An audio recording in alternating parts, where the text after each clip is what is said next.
Mohon maaf dengan tanpa mengurangi kekhusyuan Bapak Ibu dalam melakukan sholat sunat dan juga dalam zikirnya agar tidak terlarut lama gitu ya. Bismillahirrahmanirrahim. Assalamualaikum warahmatullahi wabarakatuh.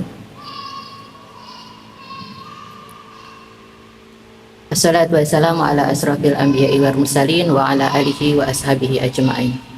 Rabbi shrah li sadri wa yassir li amri wa hlul 'uqdatam min lisani yafqahu qawli, amma ba'du.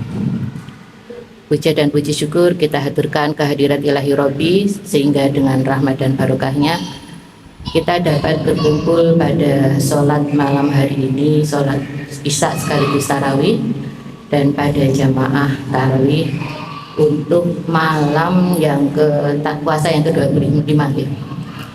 Alhamdulillah kita masih diberikan kesehatan dan dapat melaksanakan puasa sampai pada detik ini, yakni detik-detik menjelang akhir Ramadan, yakni malam 10 hari malam terakhir Ramadan ya.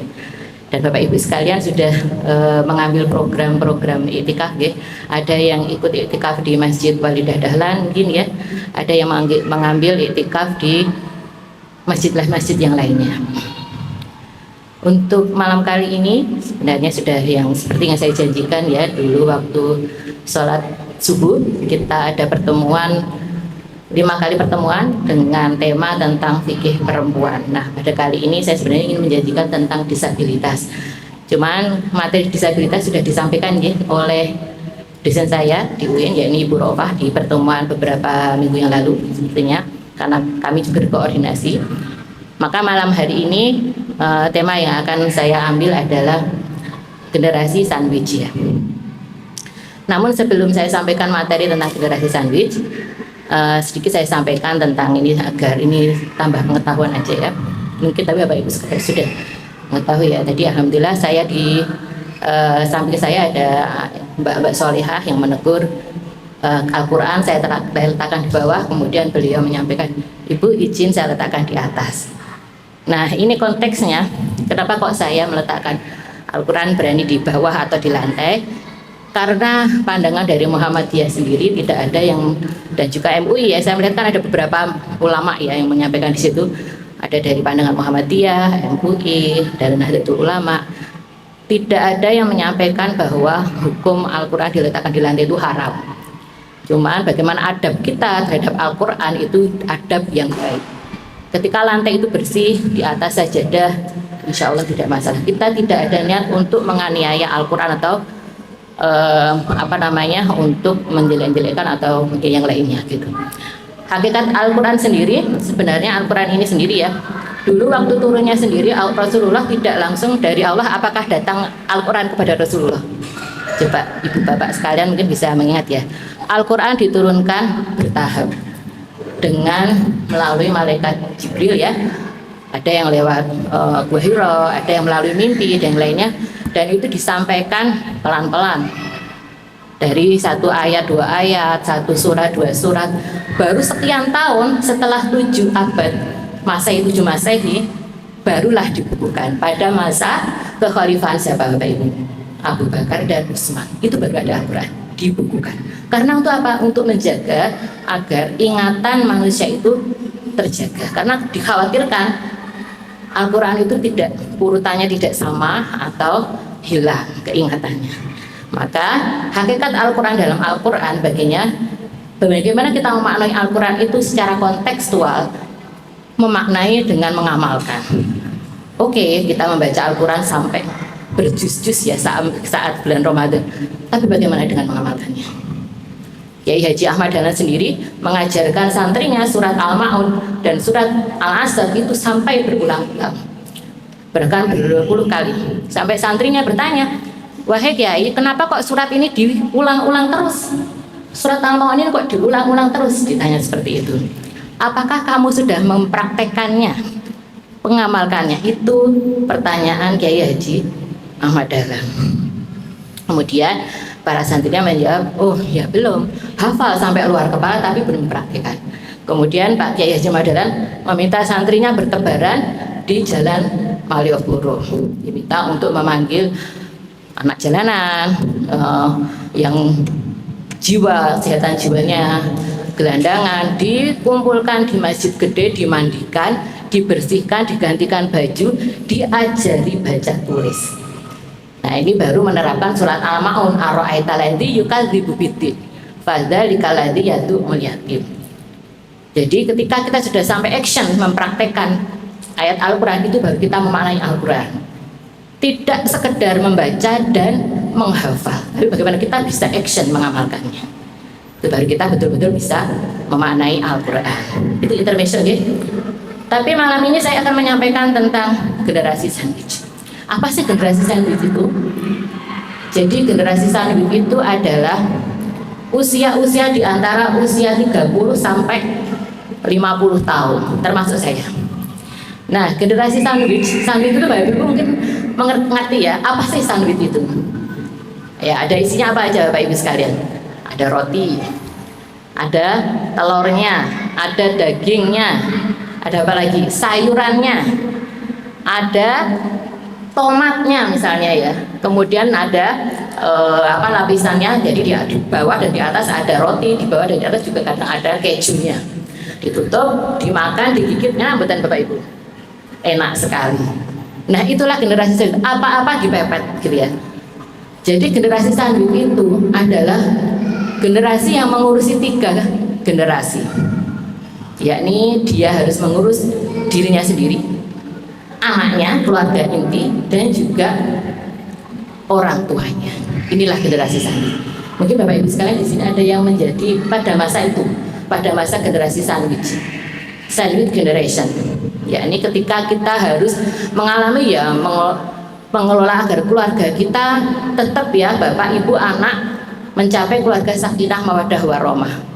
Tapi juga bagaimana kita tetap bisa merawat orang tua. Belum lagi adik kakak kita misalnya ada yang membutuhkan bantuan. Nah, di sini generasi sandwich pada posisi yang seperti ini. Bagaimana kita bisa mengatur agar kita bisa menyeimbangkan itu. Wa wasainal insana biwalidayhi haqqan ummuhu wahnan ala wahnin wa fisaluhu fi amani alishkuri walidayka ilayal masyir. Jadi kita hendaknya mengasuh orang tua, merawat orang tua karena mereka yang melahirkan kita dari lemah bertambah-tambah lemah. Iya, bagi anak memang kewajibannya itu. Cuman kemarin ya saya 1 minggu ke Kalimantan Timur kemarin. Nah, dan itu juga baru dalam program pesantren lansia Ramadan. Nah, ketemu ibu-ibu lansia. Saya dari Aisyah diutus untuk memberikan pesantren lansia di sana. Banyak ibu-ibu lansia. Nah, nasihat dari Bapak Pimpinan Wilayah Kalimantan Timur, Bapak Siswanto menyampaikan, jangan sampai orang tua itu berdoa dirawat anak, tapi berdoalah dirawat oleh Allah. Apa bedanya Bapak Ibu sekalian? Dirawat Allah dengan dirawat anak. Bedanya adalah ketika kita minta dirawat oleh Allah berarti kita sehat. Ketika kita sehat kita bisa berkarya, kita bisa berdagang, bisa ke masjid, bisa pengawasan, pengajian, bisa bermasyarakat, bisa bermuhammadiyah, beraisyah, bisa berkarya, bisa buat pupuk organik di rumah, mengolah sampah dan yang lainnya. Namanya lansia berdaya. Namun kalau kita doanya dirawat anak berarti kita sakit. Kalau sudah sakit berarti ya itu tadi tergantung dengan orang lain. Maka tips untuk generasi sandwich mendoakan kepada orang tuanya agar dan orang tuanya lansia agar berdoa agar selalu dirawat oleh Allah agar tidak bisa bergantung kepada orang lain. Itu untuk di sisi orang tua. Tapi dari sisi anak seperti saya sendiri juga ya tetap kewajibannya merawat orang tua. Orang tua berdoa untuk selalu sehat. Anak berdoa agar tetap bisa merawat orang tua karena amal jariah itu adalah salah satunya ketika kita bisa mendoakan orang tua kita beramal, kemudian juga sedekah jariah dan yang lainnya. Itu salah satunya ketika tips generasi sandwich apa? Ya ini yang pertama bagaimana mengajak lansia itu betul-betul bisa mandiri, bisa mengatur keuangannya secara baik, punya asuransi kesehatan. Nah, sesederhana mungkin misalnya kalau sekarang bisa BPJS ya BPJS, bisa mengatur keuangan dengan planning, misalnya ada dana pensiun, jangan sampai ke depan ketika tidak ada dana pensiun itu tadi bergantung kepada orang lain. Mulai sekarang sudah menabung, Menabung tidak harus dengan yang dalam jumlah besar. Kemarin itu ada berita ya, nabungnya itu dari uang receh, digentong ya, digentong sampai hasilnya sampai dapat jutaan dari uang receh itu. Ada yang seperti itu. Atau nabung ya sedikit demi sedikit, bisa beli emas logam yang harganya kadang kalau 0,00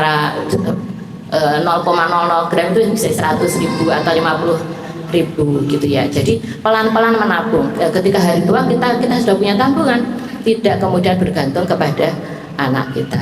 Nah, jadi seperti itu bagaimana kita bisa sebagai seorang lansia nanti tetap bisa menjaga diri sendiri dan juga tidak bergantung kepada orang lain dan berdoa untuk selalu sehat begitu. Nah, kemudian bagi anak ya tadi bahwa agar tidak kemudian ketika ibunya sakit ya tetap harus dirawat gitu ya. Misalnya ada yang ibunya sakit kolostomi ya harus siap merawat dengan mengganti kolostominya. Kolostomi itu ibu yang atau bapak yang ketika BAB dan BAB-nya itu tidak dapat melalui saluran yang seperti biasanya, dia harus dioperasi dan anaknya harus merawat dengan siap mengganti kolostomi atau tampungan sementara, tampungan buatan dari dokter. Ya begitu hebatnya ya Allah ya. Ketika Allah sudah memberikan kesehatan, ya tanpa tampungan kita bisa sehat, bisa BAB secara normal. Tapi ketika sudah Allah memberikan sakit, nah ketika BAB pun susah. Ini alhamdulillah saya melihat Bapak Ibu sekalian bisa datang ke masjid dengan sehat. Padahal di sisi lain masih banyak orang-orang tua atau para lansia tidak bisa datang ke masjid. Mereka ingin sekali ke masjid, tapi apa daya tidak mampu karena kondisi fisiknya tidak ada daya karena harus dipasang kolostomi, ada yang stroke, ada yang lain-lainnya. Nah ini alhamdulillah perlu kita syukuri Bapak Ibu sekalian yang ada di sini tetap sehat. Maka sebelum diakhiri saya ada beberapa tembang ya di sini ya. Lengi-ling sira manungsa temeno nonggonmu ngaji mumpung durung katekanan malaikat jurupati. Nah ini mengingatkan kepada kita wahai manusia agar kita ingat lengi-ling sira manungsa temeno nonggonmu ngaji. Seriuslah kalian semua untuk ngaji atau beribadah mumpung durung katekanan, mumpung sebelum kedatangan malaikat pengambil nyawa. Jadi waktu yang singkat ini ya kita nggak terasa loh.